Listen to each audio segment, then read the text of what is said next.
Good morning students. हाँ जी बेटे, आप सब कैसे हो? आशा करती हूँ कि आप सब अच्छे होंगे। ट्यूसडे की वीडियो में हमने संवाद लेखन के बारे में पढ़ा था। आज हम जो पढ़ने जा रहे हैं वो है कहानी लेखन। कहानी को कैसे लिखना चाहिए, कहानी लिखते समय हमें किन बातों का ध्यान रखना चाहिए। वैसे तो कहानी सुनना और सुनाना सबको अच्छा लगता है, क्योंकि जब हम छोटे होते हैं तब भी हमें होता है कि हम अपनी दादी या नानी से कहानी सुने, मम्मा से कहानी सुने, और अच्छी लगती है कहानी सुनना कि उसके बाद क्या हुआ। रोचक होनी चाहिए, रोमांचक हो तो और ज़्यादा इंटरेस्ट आता है हमें। तो कहानी लिखने के लिए सबसे पहले जो कहानी लेखन होता क्या है, कहानी मनुष्य के जीवन से जुड़ी किसी घटना का वर्णन। अब घटना क्या है? घटना जो घटी हुई, कहने का अर्थ जो भूतकाल में हो चुकी, उसको हम बोलते हैं घटना। ये नहीं है कि ऑन द स्पॉट जो हो रहा है वो कहानी नहीं, जो भूतकाल में बीता हुआ जो टाइम है वो। तो कहानी लिखते समय कहानी की सबसे पहले हम विधियों के बारे में पढ़ेंगे कि कहानी कितने टाइप्स की होती है। सबसे पहले कहानी की सहायता पर, कोई कहानी बना दी, उसकी सहायता पर हमने कहानी लिखनी है। दूसरा पॉइंट है, आपको मुद्दे दे रखे हैं, उन मुद्दों के आधार पर आपने कहानी लिखनी है। तीसरा है अपूर्ण कहानी को पूर्ण करना है। आपको आधी अधूरी कहानी दे दी, बोला कि इस कहानी को पूर्ण करो। चौथा है चित्र के आधार पर वर्णन। चित्र के आधार पर आप कर भी लेते हो खुद से भी, छोटे छोटे बच्चे हैं वो कर सकते हैं इसको इजीली। और उसके बाद है शब्दों के आधार पर, कहानी के शब्द दिए गए होते हैं जिनसे हमें पता चलता है कि कहानी को लिखना कैसे है, उनके आधार पर हम कहानी को लिख सकते हैं। उसके बाद कहानी के प्रकार, असंबंध के आधार पर, असंबंध शब्दों के आधार पर, यानी कि एक दूसरे के शब्दों का आपस में संबंध जोड़ते हुए हम कहानी को लिखेंगे।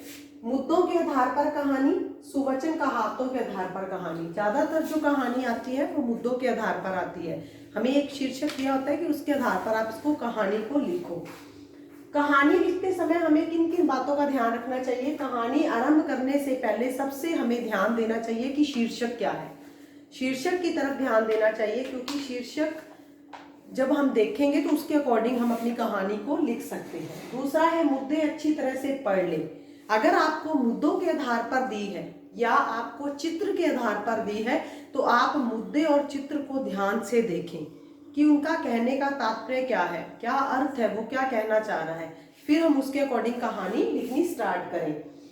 घटनाक्रम कैसा होगा ये निश्चित करें। तो दिमाग में ये एक सोच लगा लें कि मुद्दा ये दिया है या चित्र ये दिया है, तो उस टाइम पे जो घटनाक्रम होगा वो कैसा है, उसको अपने दिमाग में निश्चित कर लें, तब कहानी लिखें। उसके बाद है कहानी हमेशा भूतकाल में ही लिखी जाती है। जैसे कि हम बोलते हैं कि एक राजा था, कोई भी कहानी स्टार्ट करते हैं हम इस तरीके से स्टार्ट करते हैं, एक रानी थी, तो भूतकाल यानी कि जो पास्ट टाइम में बीत गया है। जो संवाद है वो प्रसंग अनुरूप बदल सकते हैं। कहने का अर्थ कि एक बात चल रही है, लेकिन जब अगर राजा का संवाद आया है तो राजा का प्रसंग के अकॉर्डिंग हम लिखेंगे, अगर रानी का है तो हम रानी के अकॉर्डिंग उनके अनुरूप लिखेंगे। संवाद अवतरण चिन्ह में ही लिखें। तो कहानी की शब्द मर्यादा 100 शब्दों तक ही हो। कई बार मोस्टली जब हम बच्चे छोटे हैं तो हम 70-80 शब्दों में 70 या 80 वर्ड्स के अंदर हम कहते हैं कि कहानी को पूरा करो, लेकिन कई बार कहानी बड़ी भी हो जाती है तो उसको हम 100 शब्दों में भी कंप्लीट कर सकते हैं। कहानी का अर्थ सार गर्भित हो, यानी कहने का मतलब है कि जो कहानी का शीर्षक है वो सार गर्भित, टू द पॉइंट होना चाहिए, बिल्कुल छोटा सा होना चाहिए। ये नहीं है कि कई बच्चे शीर्षक पूरी लाइन ही लिख देते हैं कि ये पहली लाइन है, ये शीर्षक हो गया।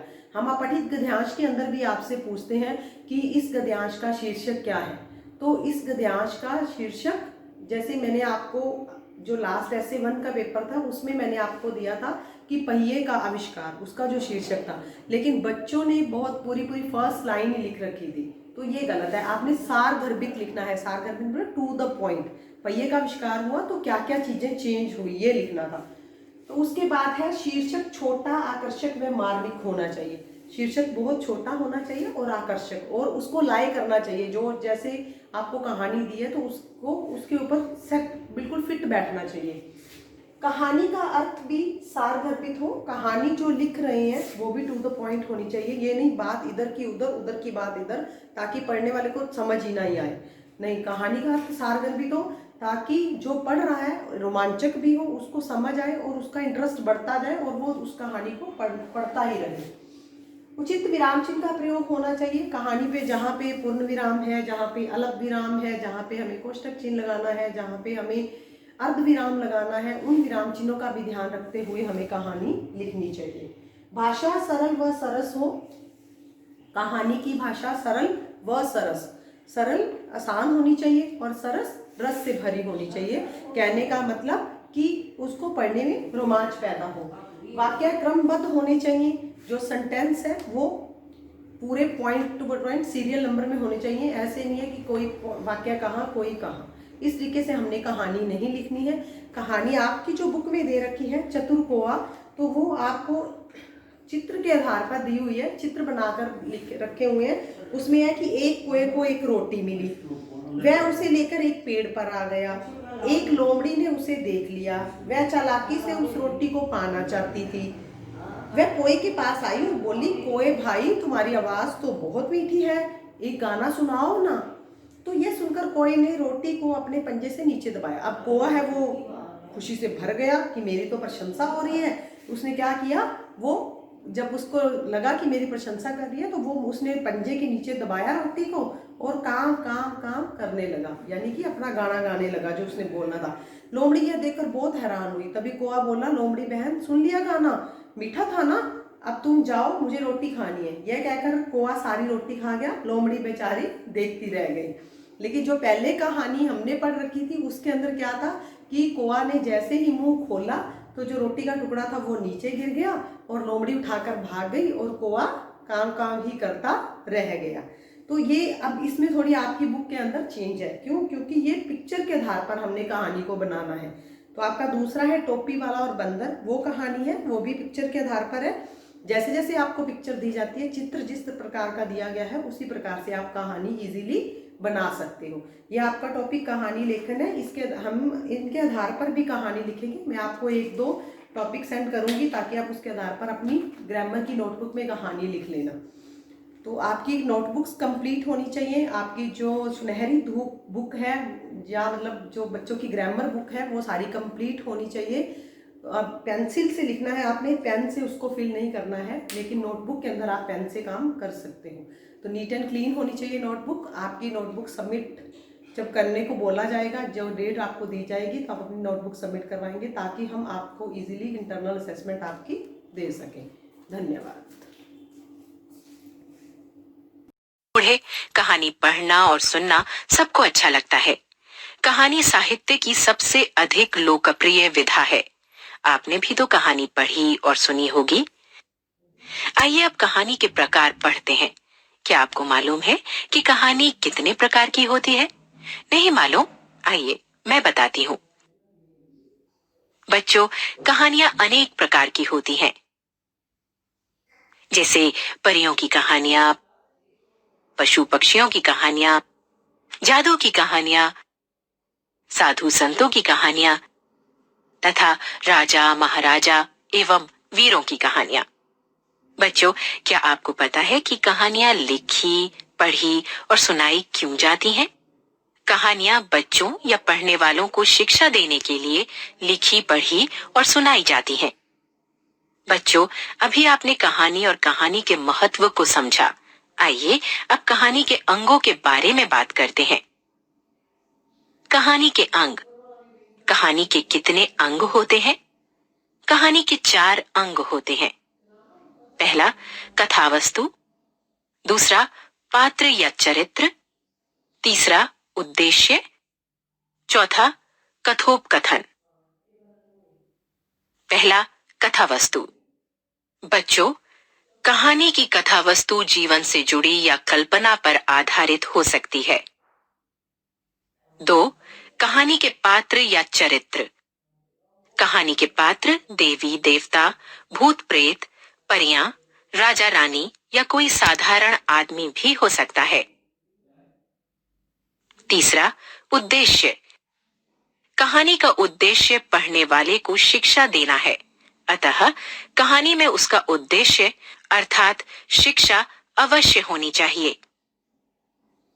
4, कथोपकथन। कथोपकथन का अर्थ है पात्रों की बातचीत। कहानी का कथोपकथन प्रभावी होना चाहिए। बच्चों, आपने कहानी के अंगों के बारे में पढ़ा।